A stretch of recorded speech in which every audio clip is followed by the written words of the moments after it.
우리를 긍휼히 여기시는 하나님 아버지, 삶의 한 걸음을 걸어갈 때마다 하나님의 선하심과 도우심, 자비로우심에 감사와 찬양을 올려드립니다.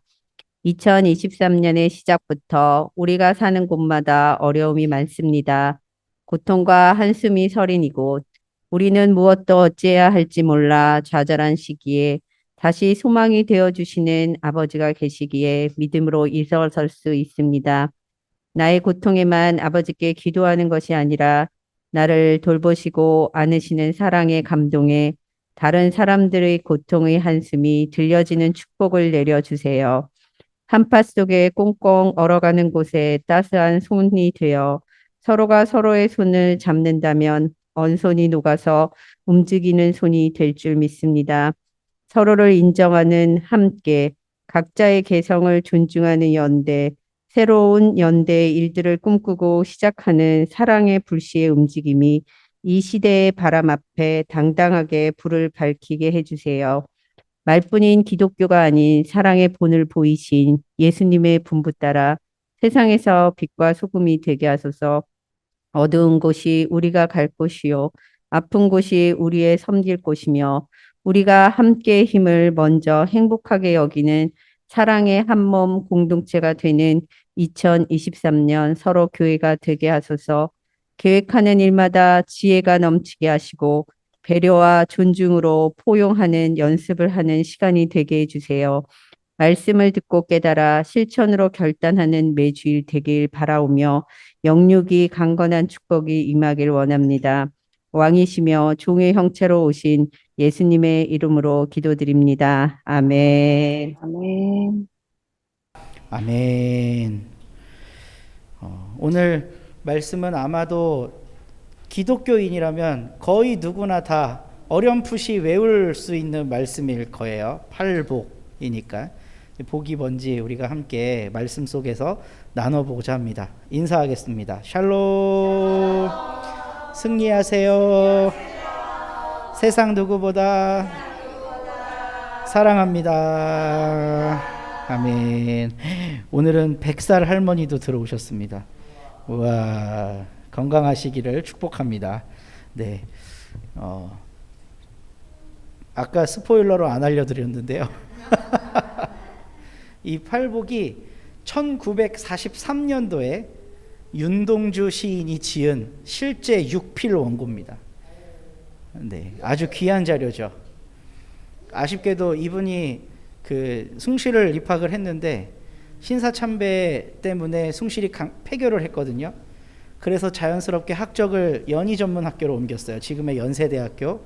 그래서 이제 이때 당시에 연세대학교 재학 중이었어요. 그때 민중들의 삶이 어땠을까? 와, 근데 이 내용을 한번 볼게요. 팔복이고 마태복음 5장에 나오는 말씀이라고 써놨어요. 처음에 여기 그 오른쪽에 보면 여백에다 뭔가를 하나 써놓죠. 이거를 처음에 써봤을 건지 아니면 나중에 썼을지 모르겠어요. 아마도 처음에 썼을 것 같아요. 처음에 팔이라고 써보고 연습을 여기 한번 써본 겁니다. 그러다가 싹 지워버리고 다시 팔복 제대로 쓰고 마태복음에 나오는 말씀이라고 딱 써놓고 이제 시를 쓰기 시작해요. 슬퍼하는 자는 복이 있다. 그 다음에 뭐가 나와야 되나요? 근데 또 슬퍼하는 자는 복이 있다. 슬퍼하는 자는 복이 있다. 8번이나 반복해요. 그리고 첫 원고에는 저희가 슬플 것이다 라고 써놔요. 여기 보이시죠? 이 지운 거. 근데 슬퍼하는 자는 복이 있다. 저희가 슬플 것이다. 이거 아닌 것 같아. 막 지운 거예요. 그리고 다시 써요. 저희가 위로함을 받을 것이요. 이거는 성경에 나와 있는 내용 그대로죠. 근데 이거를 다시 빡빡 지워요.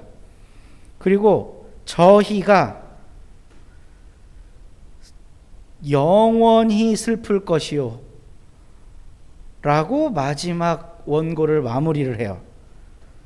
이거를 보고요, 일반 세속적인 학자들, 뭐 문학자들이나 이런 사람들은 뭐라고 평가를 하냐면요, 윤동주가 한국 기독교의 진절머리가 나서 기독교 신앙을 떠나오게 된 그런 모습을 이 시를 통해 볼 수 있다라고 평가해요. 많은 사람들이 그렇게 평가해요. 근데 이 시를 제가 묵상을 하고 또 묵상을 해봤더니 정말 깊은 영성으로 들어가고 있는 느낌이 드는 거예요. 왜냐하면 요즘은 물을 먹으려면 수도꼭지 딱 틀면 되는데 제가 살던 고향에서는 어떻게 물을 먹었냐면 관을 뚫고 넣어서 이거 뭐라 그러나요? 이거 물 부어서 이렇게 하는 거 펌프. 네, 펌프를 해서 이제 물이 나오게 했었거든요. 근데 그 펌프를 해서 물이 나오게 하려면 관을 깊이 파야 되잖아요. 깊이 파고 또 깊이 파면 이 우물이 어떻게 되냐면요, 옆집 우물하고 다 연결돼요. 그러니까 저희 집은 산 꼭대기라 옆집이 없었는데 도시를 한번 생각해 보세요. 우리 집에서 땅을 팠어. 이 물은 여기에만 고여있는 물이었을까? 아니에요. 지하수가 흐르고 있는 그 물줄기를 나도 뚫고 쟤도 뚫는 거예요. 그래서 결국은 그 물을 뚫다 보면 내가 먹는 물이나 저 사람이 먹는 물이나 똑같다는 걸 알게 돼요. 거기에서부터 사람이 동질감을 느끼게 되고, 아, 우리가 같은 처지구나라는 걸 깨닫게 되거든요. 1943년이면 일제가 가장 악랄할 때예요. 교회 집안에 있는 숟가락까지 다 뺏어갈 때. 왜냐면 45년도에 이제 미국한테 핵폭탄 맞고 망하잖아요. 그 전부터 호주 북부까지, 남태평양 전체를 다 일본이 먹고, 지금의 어디예요? 싱가포르도 일본이 점령해요. 영국령이었는데 호주 북부 지방까지 들어가고 그 사이에 있는 여러 섬들 다 일본이 먹고, 그래서 일본의 영토가 식민지 당시에는 상당히 넓어요. 전체 영토를 따져보면 아마 중국보다도 훨씬 컸을 거예요. 그만큼 넓은 영토를 확보한 다음에 거기서 군수 물자를 착취하는 거죠. 그러니까 이렇게 어마어마하게 착취를 하는 그 끝 무렵에 가장 가까이에서 식민지 생활을 했던 우리 조선인들의 삶이 어땠을까? 그러니까 윤동주는 섣부르게 위로를 말할 수가 없었던 거예요. 위로는 나와 저 사람이 분리돼 있을 때 하는 거거든요. 나는 괜찮아. 근데 저 사람이 지금 큰 고통을 당했어. 그러면 아이고 괜찮니? 힘내. 이거는 나는 괜찮을 때 하는 얘기인 거예요. 근데 이 시를 가만히 읽고 계속 묵상을 해보니까 모든 사람의 처지를 공감하고 있구나라는 생각이 드는 거죠. 슬퍼할 수밖에 없어. 영원히 슬퍼할 수밖에 없어. 근데 여기에서 누가 느껴지냐면 예수 그리스도가 느껴지는 거예요. 예수님은 아무런 고통을 당하지 않으시는 신이시니까 고통당하는 현실 속에 있는 우리들을 불쌍히 여겨서 그냥 하나님인데 이 땅에 뚝 떨어져 내려온 거예요. 그래서 얘들아 괜찮아, 너네 내 아들이야, 힘내, 이러신 분인가?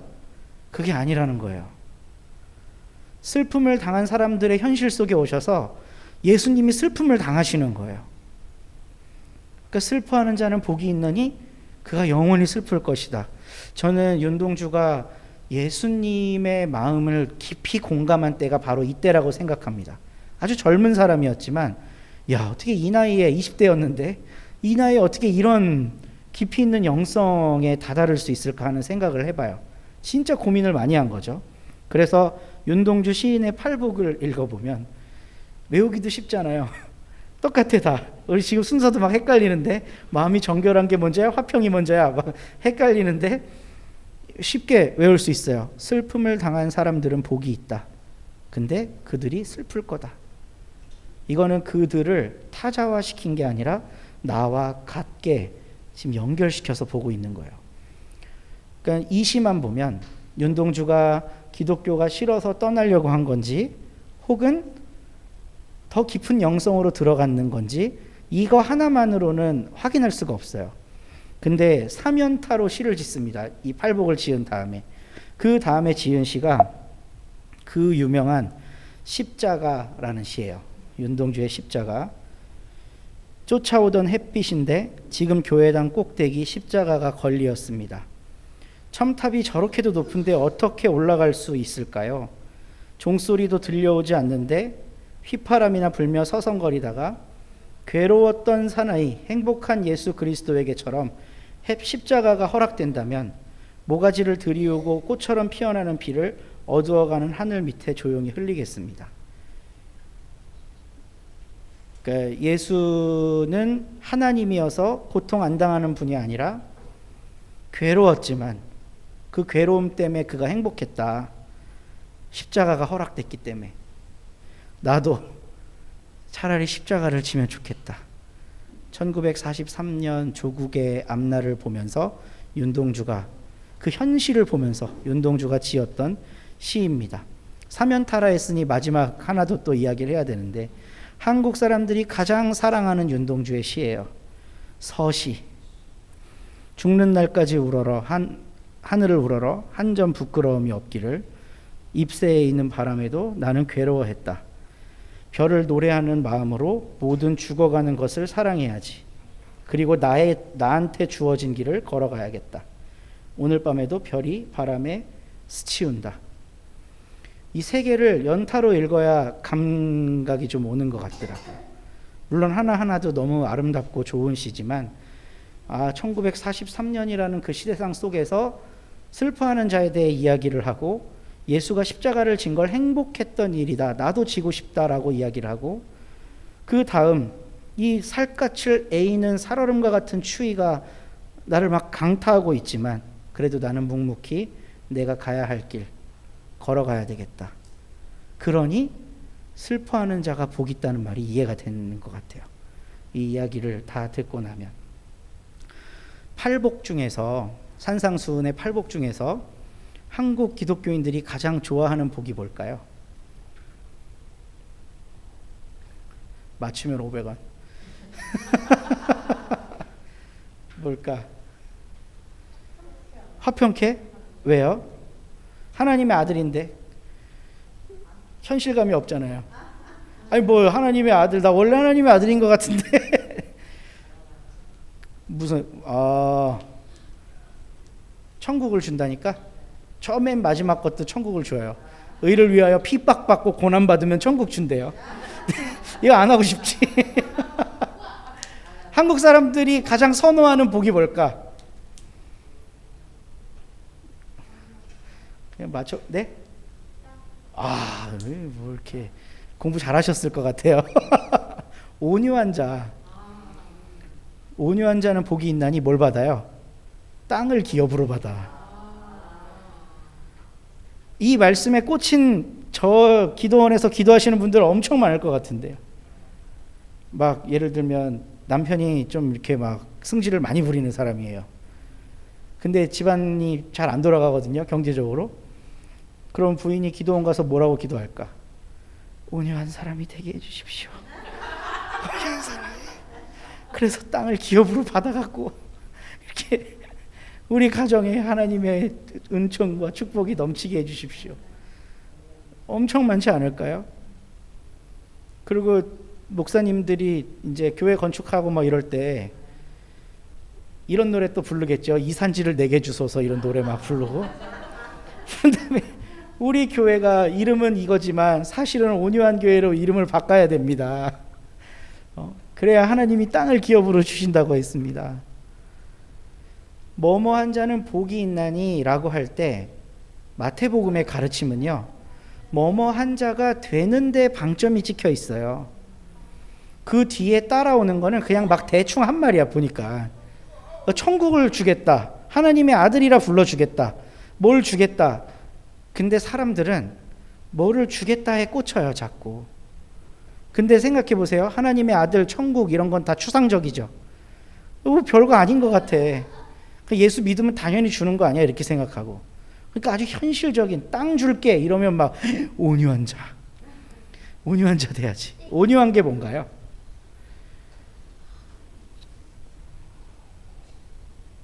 온유한 거, 뭐 쉽게 얘기하면 부드러운 거죠.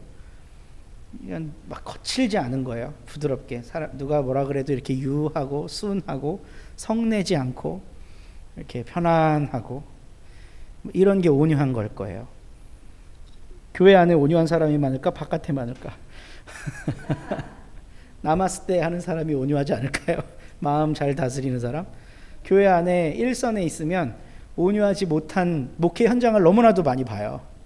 무슨 욕하고 싸우는데 교회 안에서 거의 국회랑 비견할 수 있을 정도로 거의 대부분의 교회마다 다툼과 분쟁이 있어요. 근데 또 말씀을 듣고 기도할 때는 온유한 자가 돼서 땅을 기업으로 받고 싶어 해. 근데 우리 예수님이 우리에게 가르치신 복이라고 하는 건 그런 것이 아니라는 겁니다. 오늘은 두 가지만 이야기를 해보려고 하는데요. 아까 슬퍼하는 자는 복이 있나니 그들이 영원히 슬플 것이다. 근데 위로를 받을 것이다 라고 원문에는 되어 있죠. 지금 이 땅에서 슬퍼하는 사람들이 복이 있다고 믿을 수 있는 사람들이 있나요? 이제 곧 있으면 이태원에서 156명의 젊은이들이 죽은 지 100일이 되는데 아직도 부모들이 거기 밖에 나와서 제대로 된 진상 규명과 발표를 해달라고 요구하고 있어요. 이게 뭐 보상을 해달라 뭐 이런 게 아니에요. 왜 죽었는지, 이 어떤 과정으로 이렇게 된 건지 이거를 알려줘야 이 원통함이 사라지잖아요. 아무것도 모른 채 그냥 가만히 있어 이러면 그 얼마나 우라가 터집니까? 그러니까 100일 동안 지금 그러고 있는 건데 그 슬픔을 당한 사람들에게 우리가 복이 있다고 말할 수 있을까요? 당신들은 복 있는 사람입니다 이렇게 말하면 어떻게 될까? 깃방망이 맞죠? 네. 이거는 제가 예전에 스님한테 예수 믿으세요 한 거랑 거의 비슷한 급의 이야기예요. 요즘에 기독교인들을 중심으로 그 안에 막 여러 가지를 만들기 시작하는데 제가 좀 불안해요. 상담센터, 치유센터 뭐 이런 거를 그 인근 교회들이 막 만들어 갖고 여기 와서 상담 받으세요 이러고 있거든요. 당신들 그거 트라우마 생기면 큰일 납니다. 그 빨리 와서 상담 받고 회복하세요.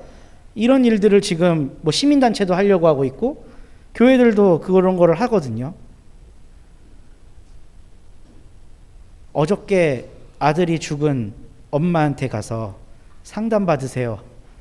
그 엄마가 상담 받을 수 있을까요? 상담 못 받아요.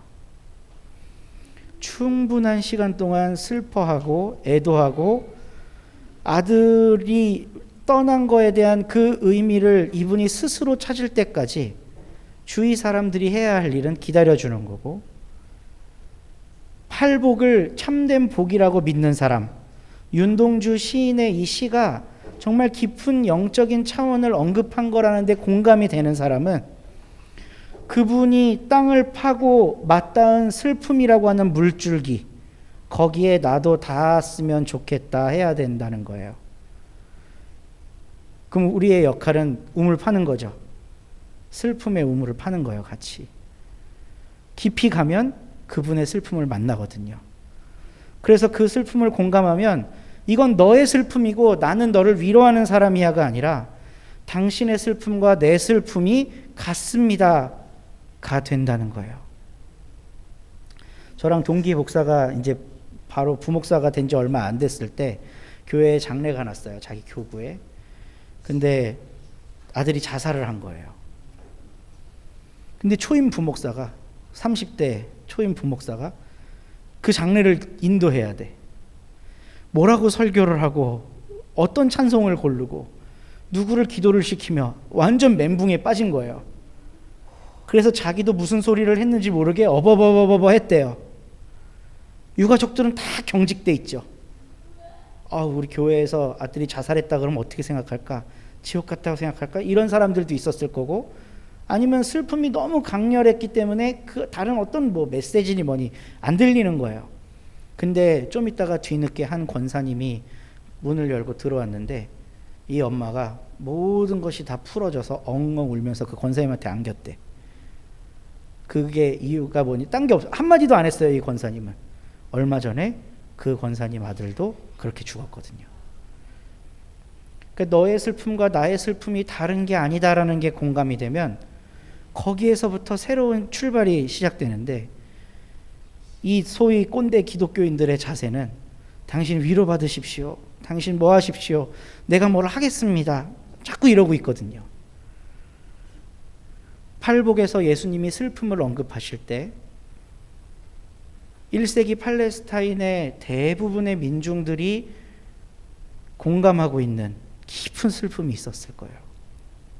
예수님은 그 슬픔의 우물을 파셨고 섣부르게 위로를 선포하신 게 아니라 당신 스스로가 그 슬픔에 빠지셨던 분이었던 겁니다.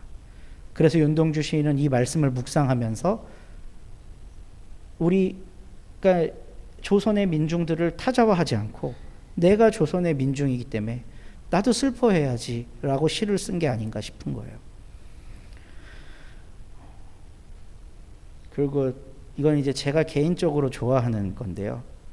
화평케 하는 자는 복이 있나니 그들이 하나님의 자녀라고 불릴 것이다. 우리 공동체 안에 싸움이 일어나잖아요. 그러면 세상 사람들이 보고 우리를 하나님의 자녀라고 인정하지 않을 거예요. 근데 우리 공동체가 서로 화평하게 지내면 사람들이 뭔가 다르다는 걸 감각적으로 느끼게 되겠죠.